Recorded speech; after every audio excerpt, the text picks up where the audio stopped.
What's that? You want to be scared? Come with me.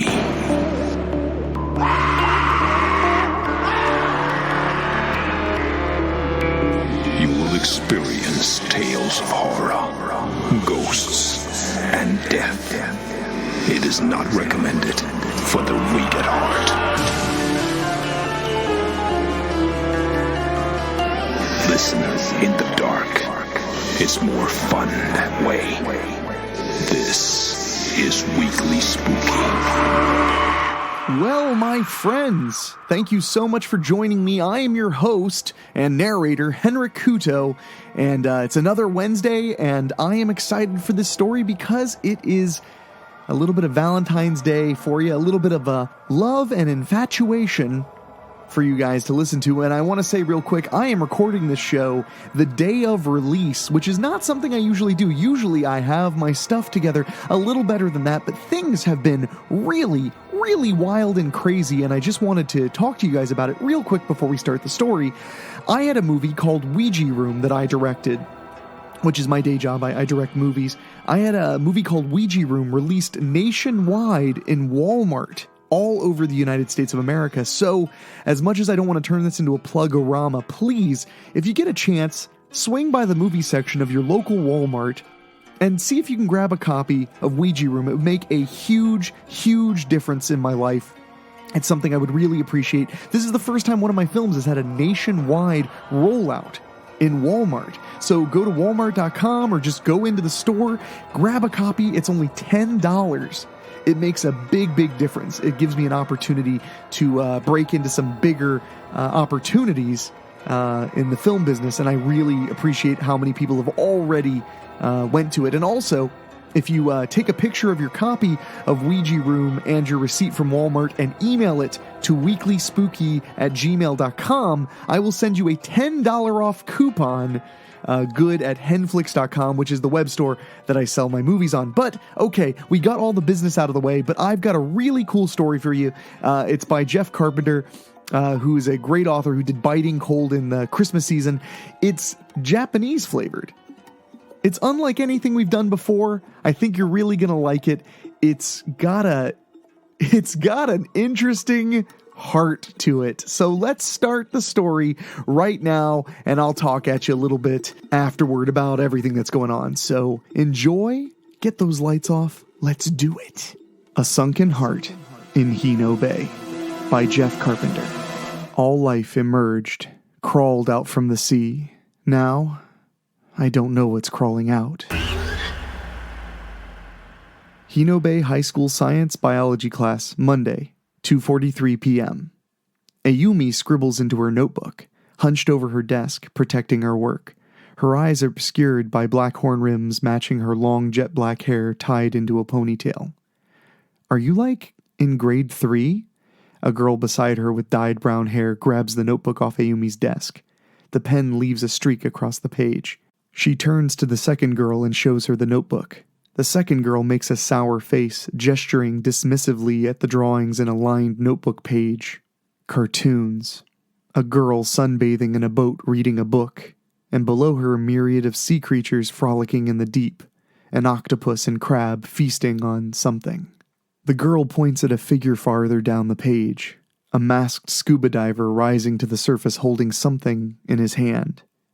Oh my god, is that Mr. Harada?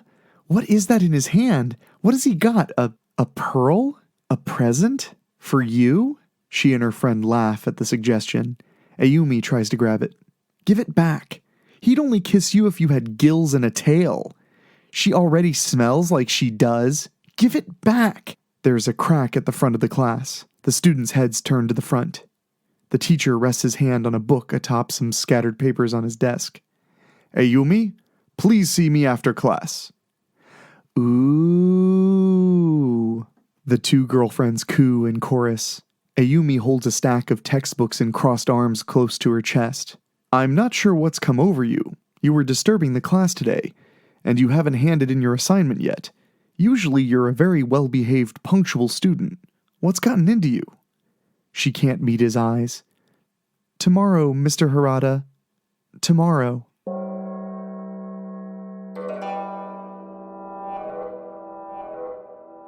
Ayumi's household, Monday, 6:49 p.m. The melted chocolate cools in the bowl on the double boiler. On the counter beside the stove are a box of sea salt, a jar of raspberry jam, a bowl of herring roe, a collection of spoons, and heart-shaped molds. Ayumi's grandfather walks up behind her, looking over her shoulder, surprises her. "For a boy? It's good you take an interest in normal school life outside of the tales you read in your books. It's good you spend time with people your own age. Dead authors and old men like me are not ideal companions for young girls." Ayumi ignores her grandfather and increases her focus on spooning the jam into the cooled chocolate molds. With intense deliberation, she plucks 2 individual eggs from the herring roe and placing them side by side in the raspberry jam. Squishing them together in the gooey jam, they leak their briny golden insides into the surrounding compote. She sprinkles a pinch of sea salt into the molds, finishing her creation with a flourish. "Could I have a taste of that chocolate, though? Reminds me of your grandmother." Tuesday, Valentine's Day, 1:56 p.m. A girl bumps into Ayumi in the hall. She drops her books and makes a desperate grab as the red cardboard box folded into the shape of a clamshell slips from her fingers. As she bends over to pick them up, she notices a boy, a strong, athletic boy from her gym class, looking at her with a kind of faint smile she hasn't seen before, and she sees that her skirt is riding up high on her legs. She straightens up and pulls her skirt down. The boy still has the funny look on his face, and he looks weak somehow, as if all his strength has leaked away. Just by looking at her, she feels flushed and rushes to class. "What's this?" Mr. Harada flips the cardboard clamshell open on his desk, revealing the chocolates within. Ayumi looks at the Valentine's Day present on display, one of the heart chocolates cracked from the fall. It's for you." "Ayumi, I can't accept this. You know it is inappropriate for a student to offer such gifts to her teacher. I'm sorry, it looks like you put a lot of work into this gift, but I just can't." Ayumi hugs her books tight and shuffles to her seat. Otani, the grizzled old janitor, totters into the classroom and empties the waste paper basket by the teacher's desk. He winks at the gang of girls huddled together, gossiping and giggling. One of the girls with dyed brown hair leans over to Ayumi and hisses at her. "If you want an older man, I'm pretty sure Mr. Otani is available. But better act quick before one of us snatches him up first." The huddle of girls convulses with laughter as Otani staggers out the door. Ayumi looks up from her book and over at Mr. Harada's desk. From her vantage point, she can see that one of the chocolates is missing. There is a space there. It is undeniable. Did she just see Mr. Harada lick his lips? Did he really? Ayumi watches intently, her elbows on her desk, chin resting on her knuckles, in rapt attention. "My last dive, I saw definite changes. The outflow from these chemical plants is causing untold damage to the ecosystem. I'm finding noticeable mutations in the local sea life. Overlong exposure to this pollution is ravaging local populations. I've decided to devote my time recording and cataloging these mutations. We have to do something to change this. We all have to do something. What I'm doing is cataloging the mutations." He plops a Ziploc bag holding a fist-sized thing enveloped in gelatinous syrup on the desk. It is a creature curled into a fetal ball. 2 appendages pierce the syrupy envelope, terminating its claws. "Know what this is?" No guesses. "It's a fish. Does it look like a fish to you?" The students shake their heads. "I don't think so. I found this swimming off the breakwater in Hino Bay. Well, it was trying to swim, more like paddling in a circle. Those bastards, those blameless industrialists in the plant on the shore, they've turned Hino Bay into a living science experiment. All life emerged. It crawled out of the sea. Now I don't know what's crawling out." He turns back to the specimen. "This is the caudal fin, the tail of the so-called fish." An iridescent turquoise caudal fin unfurls in the swirling sea-green water. It swishes to and fro, back and forth, lazily propelling the creature upward. Breaking the surface, she notices that the creature is her. She is the creature, her bare human body above the water, her scaly torso and tapered tail beneath the waves, trailing off into the darkness and the murky depths below. Her long black hair flows out behind her, slowly undulating in the motion of the ripples. She feels the water rise in a soft swell, and he is there, beside her in the black rubber wetsuit. A gentle wave pushes them closer together. He pulls off his face mask and removes the regulator from his mouth. He presses it against her lips. Breathe, breathe, he urges. She opens her mouth, letting him inside her, and breathes in. Breathes deep, and she feels herself going down into unconsciousness. Ayumi opens her eyes. She smiles and squeezes the pillow tight to her body.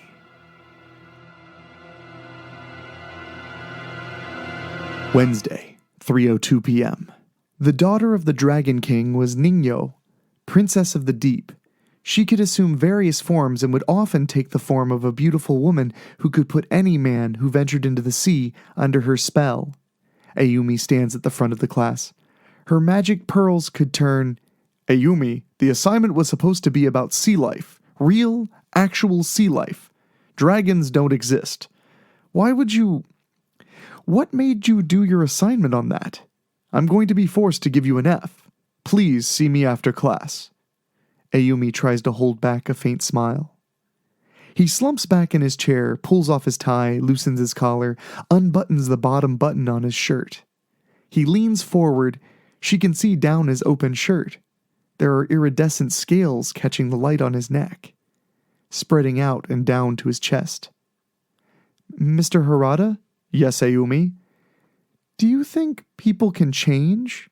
She pivots on her legs, twisting back and forth. Yes, of course. Change into something so wonderful, so strange that you don't know what they might become? What are you talking about? Kiss me. Mr. Harada stared at her.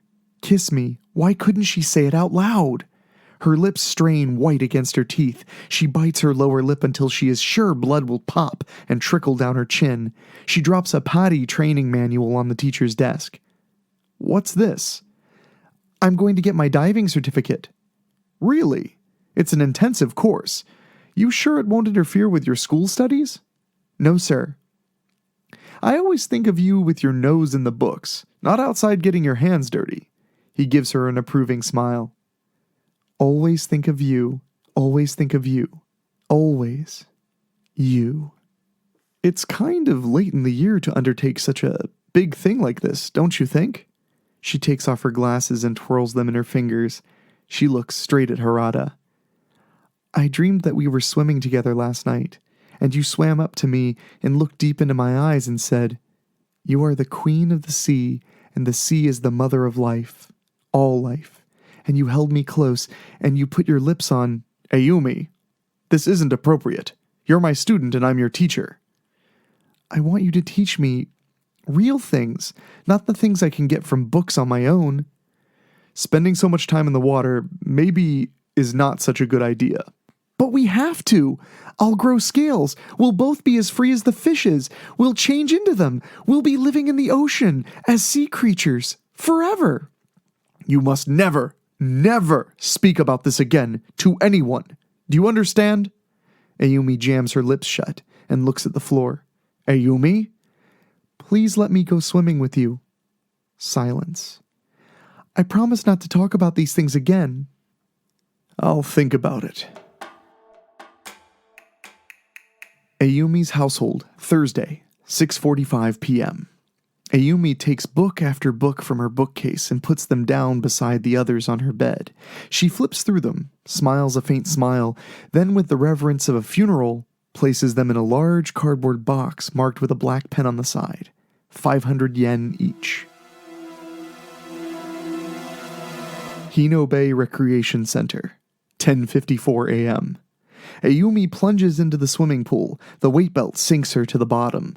The instructor gives her the thumbs up, then turns and ignores her just like he did after she gave him the money from selling all her favorite books. She looks around, surrounded by water. Everyone else is so far away. She is alone. If anything went wrong... She closes her eyes. Her heart pounds in her head. Blood rushes in her ears. She hyperventilates. Her eyes are big. She's going to drown down here. She sucks in water with her air. She sputters and coughs, blinded by bubbles escaping from her mouth. She drops her weights and scrambles to the surface. The diving instructor swims over to her. "You panicked." He hands Ayumi her weight belt. "This time, breathe slow. Breathe deep. Keep calm. Relax. Nothing's going to get you. Sometimes it helps to tell yourself a story to keep your mind focused." Hino Bay High School, Monday, 2 p.m. Ayumi wears a gold badge embroidered on her jacket. She carries a certificate between her stack of textbooks. She wears a big smile on her face as she walks straight to the science classroom. She takes her seat. A strange woman is at the front desk. Her smile fades.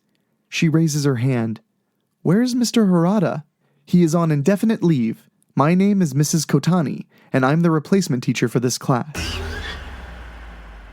Hino Bay, Breakwater, Tuesday, 2:43 p.m. "Shouldn't you be in school?" "Teacher's not here today." A taxi idles, parked but running in a slot by the seawall. Ayumi struggles with the air tank as she pulls them up out of the trunk. "You need a hand with that, miss?" "Just a couple of trips." She hauls the gear down the breakwater. Swim fins, mask under her arms, oxygen tank hanging off of one shoulder. The dive tank slips off her shoulder, bangs off her hip bone, bounces off and rebounds into her legs, giving a dull blow to her knee and shin. She cries out, stumbles, and drops the tank, which rolls on the ground. "You alone?" She turns back to look at him. "Miss, you alone? I heard it's not good to dive all by yourself." "Oh, I've got someone." She makes it down to the end of the breakwater. She clambers over the jagged boulders. Ayumi spots a black shape bobbing in the water about 150 meters offshore. It must be him. She dons her scuba gear, nervously strapping and clicking it all into place. She hobbles into the sea, lapping onto the rocks. Once she's up to her chest, she begins paddling out to sea. She looks out toward the horizon. The black shape is gone. She can't see him anymore. She puts the regulator in her mouth and ducks under the water. It's cold and dark. She breathes in, but short and shallow. She coughs. She has to come up for air. She spits out salty seawater and scans the horizon again. Nothing. She's going to have to go out there. Her heart pounds beneath her wetsuit. This is it. She clears her mask and goes under. She swims in slow, steady strokes. She can't help feeling she is being shadowed by something not so far below her. But she fights the enshrouding panic, swallows her fear, and breathes in long, deep breaths. She flashes back to books she's read about the sea. Most of them not factual accounts, of course. Deep treasures hidden within the protective maws of giant clams. Fierce mortal battles between giant squids and deep-diving whales, and the jealous octopus dragging divers to their deaths for daring to encroach on its submarine territory. But she kind of remembers the true story Mr. Harada told her of Nino. Or was that her dream? In any case, she's having trouble remembering it completely. It was about a girl who swam out to sea, alone, to find treasure? A pearl? No, it was to find her lover, missing at sea. And yes, she finally does find him. He's alive. But he's not alone. He's caught in the embrace of Nino.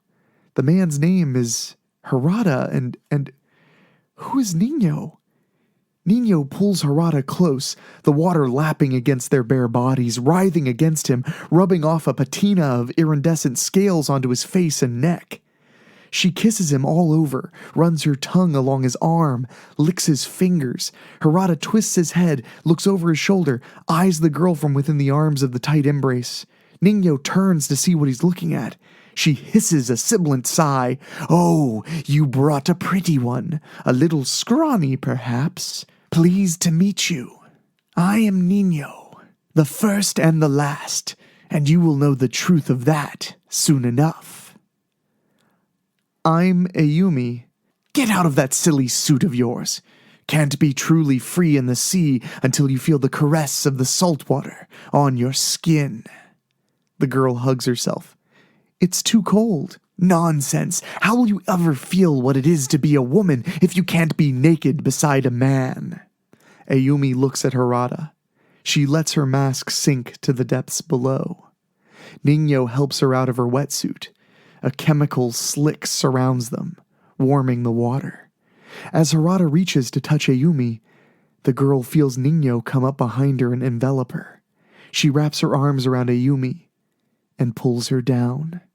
Somewhere, an octopus embraces its prey and drags it down to the bottom, holds it down until it drowns, then feasts on it at its leisure. A crab feeds on the scavenged remains of a muscular organ, still beating. A heart. A sunken heart. The chemical spill reaches the sea floor. The precipice coating everything it touches. A jointed limb telescopes out of the organ and snatches up the crab in its terminating claw. An aortic valve opens up in a tooth-studded maw that bites down on the crustacean, swallowing it whole. An eyelid opens on the veined covering of the organ. An eye blinks, and the bubble of a tear trickles out of its corner and races to the surface to expire in the air. The heart sprouts 3 more limbs and crawls away along the sea bottom, fading into the murky darkness. An empty wetsuit floats on the surface of the sea, bobbing in the gentle swells of the unchanging, ever-changing ocean. That, my friends, is a whole other meaning to drowning in love, and I am sorry, but I am not sorry for the pun. I just want to say that was a really cool story. I say it, I'm a broken record about it, but one of my favorite things about doing Weekly Spooky is that we do something different every week. We don't strictly do ghost stories. We don't strictly do monster stories. We don't strictly do slashers or what have you. We do all kinds of stuff, and this was a really fun experience going into a direction I really never even considered we'd go into, doing a story kind of based in Japan. I tried to do the voices justice without being foolish, so I kind of ended up voicing them the way I've heard dubbed anime a little bit. I hope that that's not too insensitive, but I enjoyed voicing it. I think it was a really cool story, and you know, how else do you expect to get into the lovey Valentine's Day spirit then without a little bit of of falling deep into the ocean? So because you know, sometimes love is something that kind of drowns you. But anyway, I do want to mention just again, I have a brand new film available in Walmart nationwide as of February 4th, 2020. It is called Ouija Room, like a Ouija board, but in a bedroom. Ouija Room. And you can check it out. It's a really cool, scary movie. It's about a young woman who has agoraphobia and plays with a Ouija board by herself in order to make some friends. And those friends that are summoned by the Ouija board are pretty goddamn evil. And you wouldn't want them hanging out in your house in the middle of the night, that's for sure. So Ouija Room is available nationwide at Walmarts. If you like the show, if you like what I'm doing, just going to Walmart and spending $10 and buying a scary movie would really make a huge difference. This is the first film. I've directed 16 feature films. This is my first film as director that is in Walmart. So, yeah, please check that out. And if you're at Walmart already, you can also check out The Girl in the Crawl Space, which is a film I produced that was written and directed by John Oak Dalton, the writer of several stories on this show. That is on Walmart shelves as well. It has been a very eventful couple of days. That's why today's show is a little late. I hope no one noticed, but it is a little bit on the late side. So, on that note, I need to get out of here and get back to the things I've been up to, but we've got another great, very, very interesting Valentine's Day story for you next week, the week of the holiday. A beautiful story written by our very own Shane Migliavacca.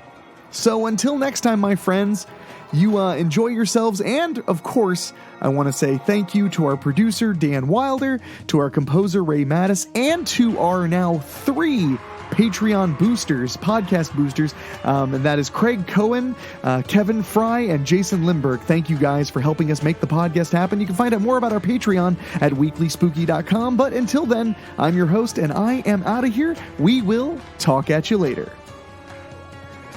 Thank you for listening. Make sure to find your way back next week. But for now, you're safe. Trust me.